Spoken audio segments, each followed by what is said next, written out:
right, get this. Federal authorities in El Paso relinquishing custody of a man linked to this violent jewelry robbery. Venezuelan security forces have killed hundreds in what could count as extrajudicial executions, according to the United Nations. Yeah, this is all footage from the US, but in front of the camera, there's always the same people. Venezuelan soldiers from the Tren de Aragua gang. Venezuela was once a prosperous nation with the world's largest oil reserves and stunning natural beauty. Now, it has descended into a state of profound crisis. Money is just about as valuable as monopoly cash now, and most people can't afford even basic healthcare or groceries. At the center of this crisis lies the notorious gang Tren de Aragua and a corrupt president who denies the existence of the gang. What do you think about what's going on in Venezuela? The whole situation now out there? Well, I know it very well, and Venezuela is right now being run by a dictator. Now, Tren de Aragua's influence has grown to alarming proportions, even reaching the shores of the US, and people are worried, perhaps rightfully so. Let's explore the latest chaos and see the brutal tactics that Texas has just employed in making sure this gang is reduced to ashes. These were former President Trump's words when asked about the current situation in Venezuela. What do you think about what's going on in Venezuela? The whole situation now out there? Well, I know it very well, and Venezuela is right now being run by a dictator. We were enemies with Venezuela. Venezuela was going to collapse. People could have gone back to Venezuela. They're in our country now. They've released tremendous numbers of criminals into our country. Now, you might disagree with some, or many, of his claims. Migrants are rarely bad people. We all have a right to move to other countries looking for a better life, and most migrants coming from south of the US into the US want nothing more than that. However, along with many Venezuelans running from the Tren de Aragua came Tren de Aragua itself over the Mexican border into states like Texas and Arizona. But you see, the current crisis goes way back for this once beautiful country. A turbulent political landscape and economic mismanagement mark Venezuela's journey to its current state of crisis. The country's reliance on oil exports as its primary source of revenue left it vulnerable to the volatility of global oil prices. When Hugo Chavez came to power in 1999, after a failed coup d'etat in 1992 and a short prison stint, he implemented his Bolivarian Revolution, which initially saw improvements in poverty rates and access to education and healthcare. Ahora estamos viendo, como se preveía, los efectos del tratamiento, todo el cuerpo, y el hecho de la caída del cabello en el tratamiento de quimioterapia, bueno, es normal, y además indica que el tratamiento está siendo, digamos, efectivo de manera genérica. Es además my new look. How are you? Bien. Es un new look. However, his policies of nationalization and price controls, coupled with corruption and mismanagement, set the stage for the country's economic downfall.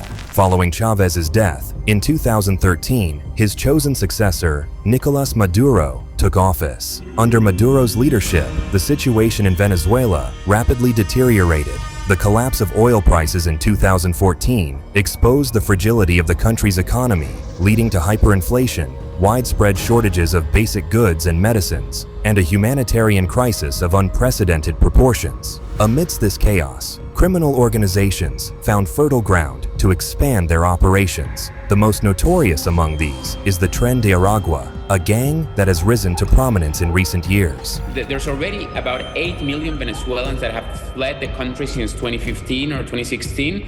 Another 40% who are still in the country wanting to flee, that could be another 10 million people. This would be almost 20 million people, more than half the country. Yeah, that's how bad it is. More than half the country wanting to get the hell out of Dodge. And that's because of the marriage made in hell between Nicolas Maduro and Tren de Aragua. Hay pánico en Venezuela. Las advertencias hechas por los grupos ilegales como el Tren del Llano, el Tren de Aragua y otros se empezaron a cumplir en protesta contra el fraude electoral de Nicolás Maduro. Durante las últimas horas en el estado de Guárico se han escuchado continuos tiroteos y la orden de alias Oscar del Llano es reclutar y dar armas. Algunas zonas de ese estado parecen barrios fantasmas. Alex Oyola.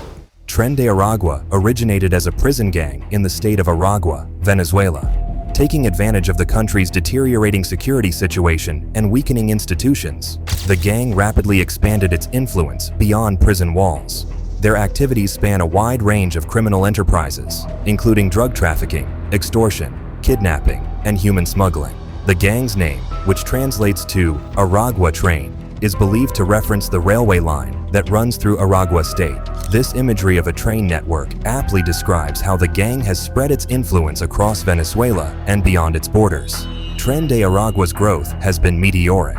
From its humble beginnings in the Takeover prison, the gang has evolved into a transnational criminal organization with a presence in multiple countries across South America. Their influence extends into Colombia, Peru, Chile, and even as far as the United States. The gang's modus operandi involves infiltrating migrant routes, exploiting vulnerable populations fleeing Venezuela's crisis. They have been known to force migrants into criminal activities, using threats and violence to ensure compliance. This has led to a complex intertwining of the migrant crisis and criminal activities, further complicating the regional response to Venezuela's exodus.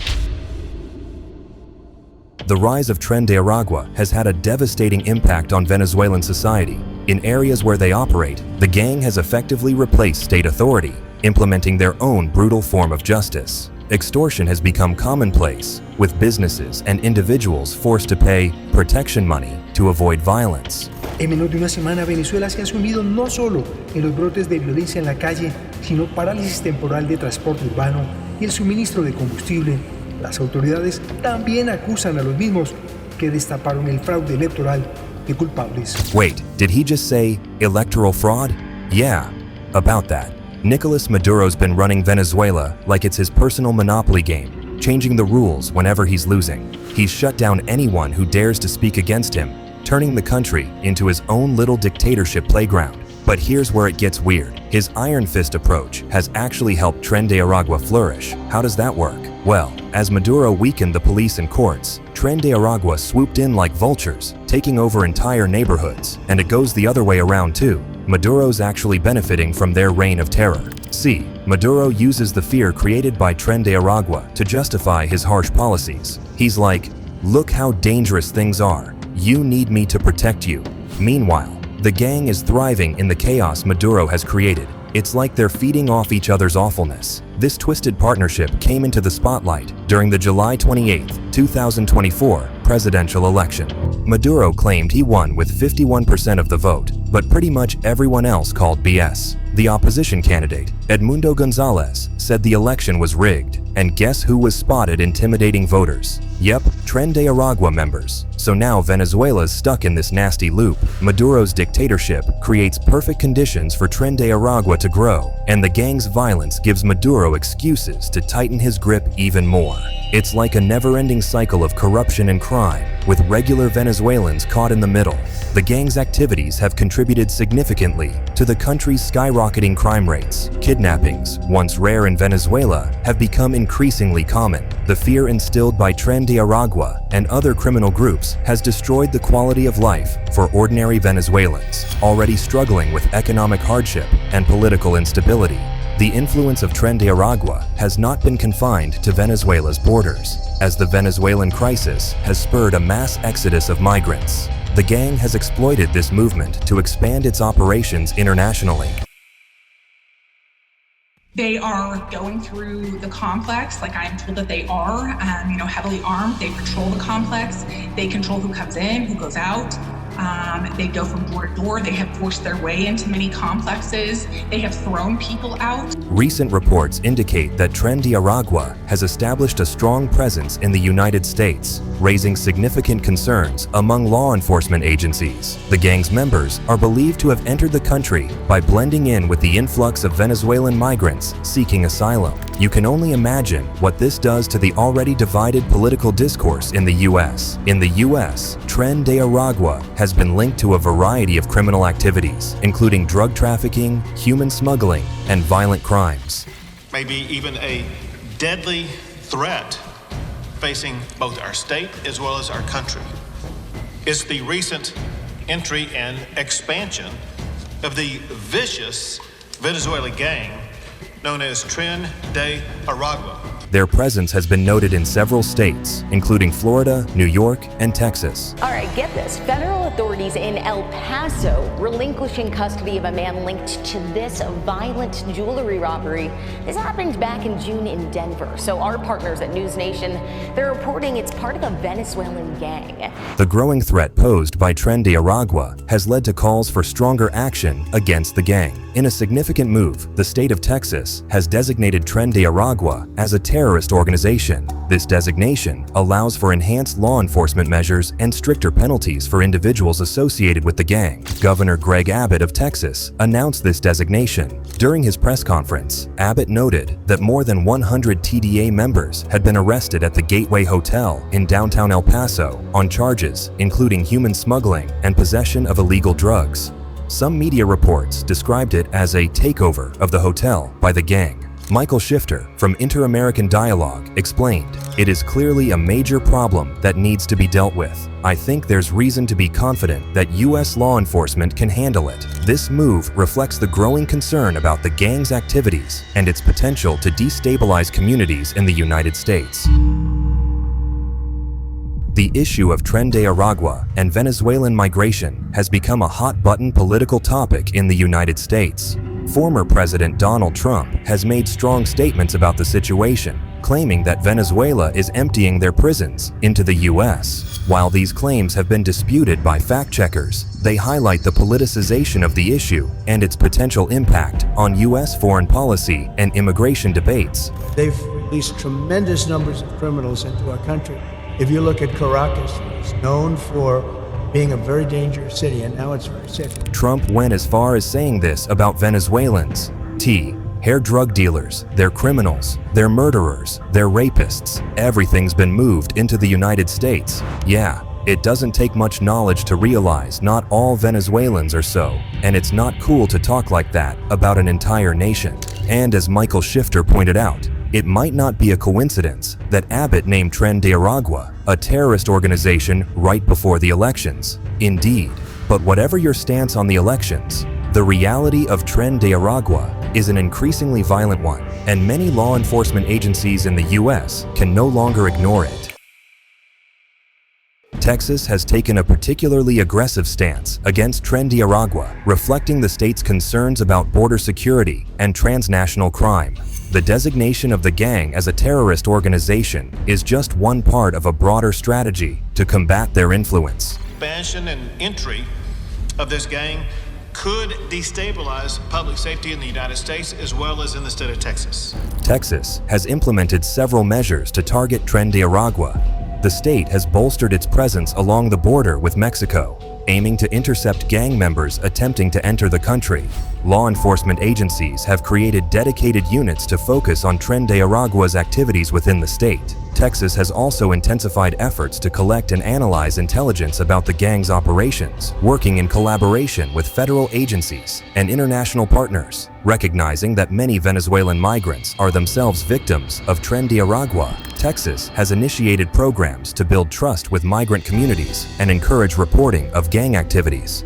Together, they will seek to identify and arrest TDA gang members. The terrorist designation carries significant legal implications. Individuals found to be associated with Tren de Aragua now face more severe criminal charges and longer prison sentences. The designation allows for easier confiscation of assets believed to be linked to the gang's activities. Law enforcement can now employ more invasive investigative techniques when dealing with suspected Tren de Aragua members. TDA gangsters are like cockroaches. They multiply quickly. Small intrusions into communities become infestations if not aggressively pursued.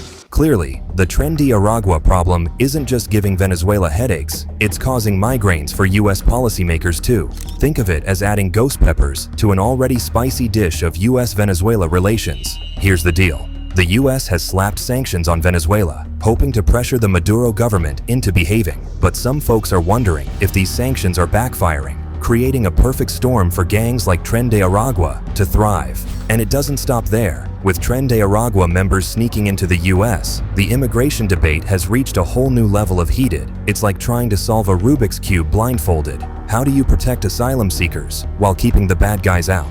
Despite the frosty relationship between the US and Venezuela, there's a growing chorus calling for the two countries to team up against Tren de Aragua. It's a bit like asking sworn enemies to work together on a group project. Awkward, but necessary. However, Venezuela's government poses a real problem. Their approach to Tren de Aragua has been inconsistent, to say the least. A few times, Maduro literally denied their existence. Other times, his government pointed fingers at the political opposition, accusing them of being in cahoots with the gang. Meanwhile, the government's already infamous corruption is like a fortress protecting Tren de Aragua from any real harm. They're running away from a situation that was impossible to stay in. As millions of Venezuelans flee their crumbling country, Tren de Aragua has spotted an opportunity. They've turned migration routes into their personal toll roads, extorting desperate people and sometimes forcing them into criminal activities. But it gets worse. The gang has also become a major player in human trafficking, preying on people's dreams of a better life.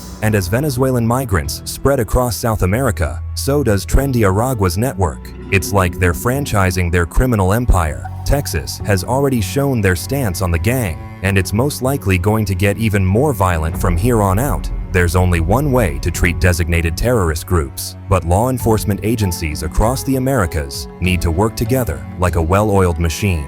We're talking about upgrading tech, sharing intel, and coordinating operations. But even the best crime fighting won't fix the root of the problem. Venezuela needs to get its economy back on track and rebuild its institutions. Creating jobs, strengthening the justice system, and giving young people alternatives to a life of crime are crucial. At its core, solving the Tren de Aragua problem means fixing Venezuela's political crisis. That means finding a way back to real democracy. Easier said than done. The trick is balancing tough security measures with protecting human rights. After all, many of the people caught up in this mess are victims, not villains. The Tren de Aragua story is like a cautionary tale come to life. It shows how quickly things can spiral out of control when a country falls apart. But it also highlights how interconnected our world really is. What happens in Venezuela doesn't stay in Venezuela. It spills over borders, affects policies in far-off countries, and challenges the international community to step up. As the situation evolves, the world faces a daunting task, containing Tren de Aragua while also helping Venezuela get back on its feet. It's a tall order, but one that requires our attention and action. After all, in today's global village, we're all in this together. Hey, thanks for tuning in. What are your thoughts on the current situation and on Texas's decision to name the TDN a terrorist organization? What do you think is next? Leave a comment, and before you leave, you know the drill. Like, subscribe, and hit that bell button. All right, catch you soon.